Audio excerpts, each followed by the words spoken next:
Bradley Hoeksema, where are you? Come on up. So as many of you know, I've grown up in the church, this church specifically. For most of my schooling years, I went to Kingsway, so I've kind of got this double dose of the Christian background. I guess for a lot of that time, it was kind of more of a cultural thing, more of an inherited thing. In the last few years, it's been gradually morphing into something more of an experience thing, more of a personal thing. I've had to wrestle with what I believe. And the faith that it's merged, it's very different from the sort of childlike faith I had, but it's more real, it's more personal.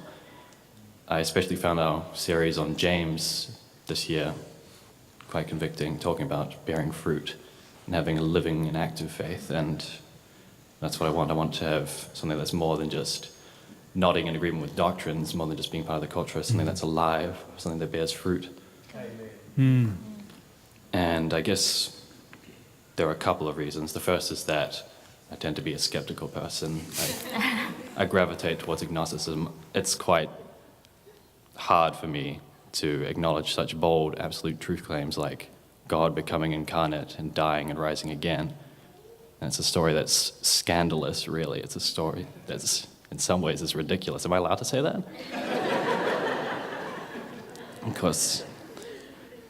But it's a story that I believe in nonetheless. And then, so that's one aspect of it. I don't have a perfect sort of nutshell theology. I don't have all the answers. I've got far more questions than answers that I'm still day to day trying to work out what faith looks like,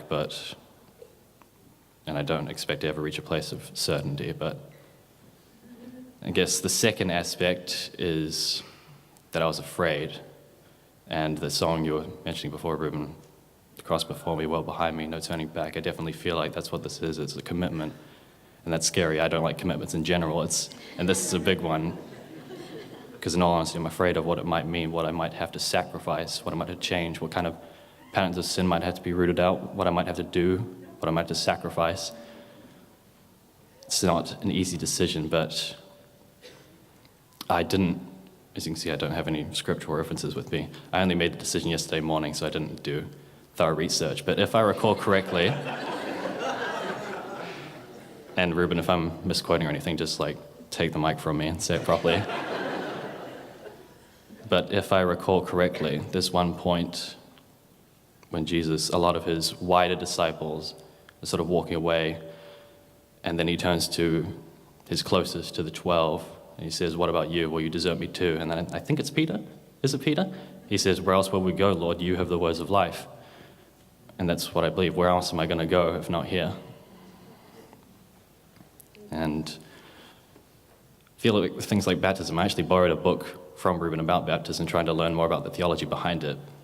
But I've come to the conclusion, with a lot of that, I don't need to know the metaphysics behind it.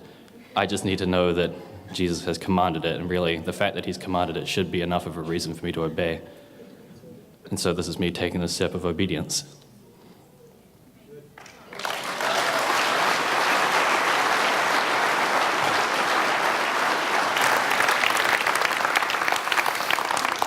Yeah, it's great, Bradley. Bradley is our emerging theologian here at Shore, and it has been so cool to see the way that God's been taking his mind, which is a very deep thinking mind, but connecting his heart as well, and God's just drawn his heart as well as his mind, which is amazing. John?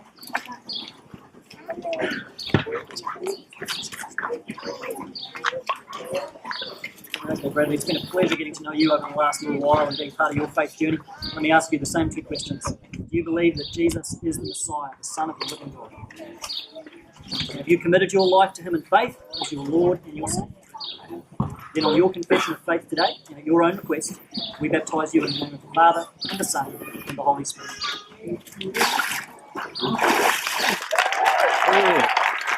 All right, yes.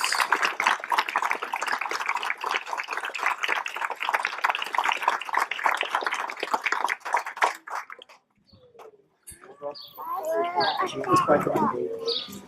Father, thank you for Bradley. Lord, I thank you for the strong mind that you've given him, for the gift of his intellect. And we just believe, God, that's going to be used by you in a powerful way to bless others and teach others, help others come to the same knowledge the growing knowledge that he's got of you. But I thank you too, God, that you've got a hold of Bradley's heart. And we just see the way that you've captured his heart, and that he not only knows you now, God, but he loves you. And he desires to serve you all the days of his life. And so, Jesus, we pray for a fresh filling of your Spirit upon Bradley now. Just a fresh outpouring upon him of your peace, your Spirit, and your power, God, to release the gifts that are within him, to bless your people and bless many others. God, we are so thankful to have this young man in our church family. And we know that he is part of your family above all. So bless him, Lord Jesus, and keep him. Make your face to shine upon him today, we pray. In Jesus' name. Amen.